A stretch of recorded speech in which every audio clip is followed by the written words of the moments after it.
Time now for our Life and Info segment, where we focus on information that's useful for your everyday life, whether you're watching us in Korea or somewhere else around the world. These days, almost everyone has a smartphone and uses it from the time they wake up to when they go to bed. And today we're going to talk about some useful tips to reduce the negative health effects that come from overuse of smartphones. It's affecting an increasing number of people. I'm happy to say we have our Choi Si-young in the studio to tell us about these health issues and how to reduce them. So, Si-young, just describe some of the issues that can be brought on by excessive use of smartphones.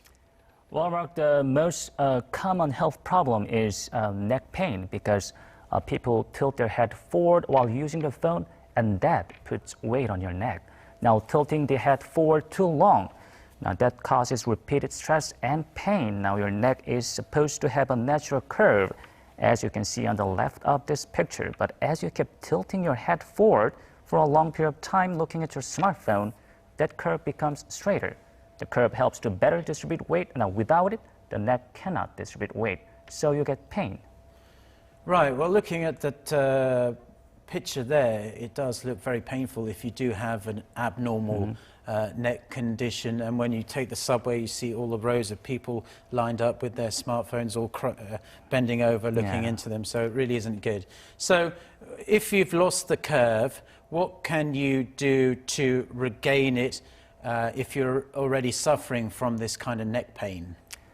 Well, I've got some tips from doctors on just how to do that. Now, why don't we take a lesson?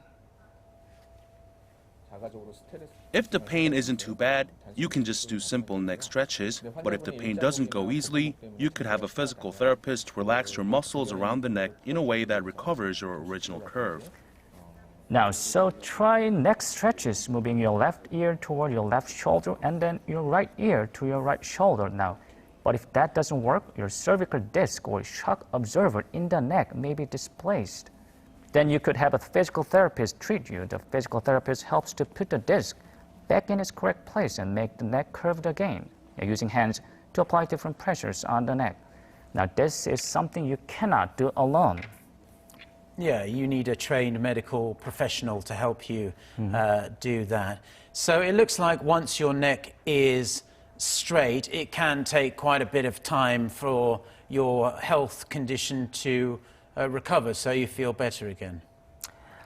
True, but if you find about your neck problem early, you could do those stretches and perhaps some therapy, and then your neck will regain its curve. Now, let's take a look at an x-ray. You can see the neck regaining its curve. Now, this patient received therapy over about 2 months. Now, when doing the stretches and therapy, remember one thing, no tilting too long with your smartphone because that'll just cause your neck to straighten again. Well, good tips there, Si-young. So other than neck problems, what other health risks do we have associated with excessive smartphone use? Well, evidently our eyes get stressed out too long, because if you look at the smartphones too long, eyes get stressed. Now, but more importantly, looking at smartphones emit blue light. Now, experts say much exposure to this light is harmful to our eyes. First, let's see what this light is. If you look at this light spectrum on the right of the picture, blue light comes from rays on the blue end of the spectrum. Now, we get most of our exposure to this light from the sun. Digital devices such as smartphones also emit this light, although the amount emitted is only a fraction of what the sun emits. But the blue light penetrates all the way to the retina, the innermost light-sensitive tissue of the eye. Now, health professionals say this light is not all bad because it helps us to control our feelings and concentrate better. It also helps us to see things better in the dark. But the amount of time people spend using smartphones and the proximity of these digital screens to the user's face have many doctors concerned about possible long-term effects. Now, let's see what one doctor has to say. Studies say prolonged exposure to blue light could damage light-sensitive cells in our eyes and increase the risk of deterioration of the macula, which is the small central area of the retina that controls vision. And I hear as well that if you look at your smartphone while you're attempting to go to sleep, that kind of blue light can prevent you from falling to sleep easily. And that's something a lot of us do as a habit now before we go to bed, check our smartphone for messages and emails, or even just browse the internet. But to protect ourselves then, our eyes from this blue light is a top priority. Is there something we can do to make sure our eyes are nicely protected? Well, there is. If you happen to be someone who uses smartphones or other digital screens for a long period of time, one option is to physically block the light with a pair of blue light blocking glasses. Now, they look like regular eyepieces, but they may cost a little more.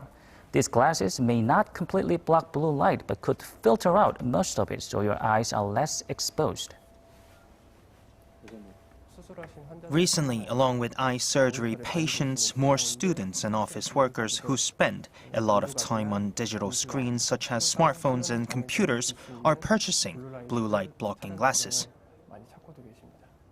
Okay, so a whole new market opening up there with people purchasing these glasses that protect their eyes when looking at smartphones, and you said other digital devices as well. So, Si-young, thank you very much for coming into the studio. You look very dapper today, and we appreciate all the work that you put into your report. Thank you. Well, thank you, Mark.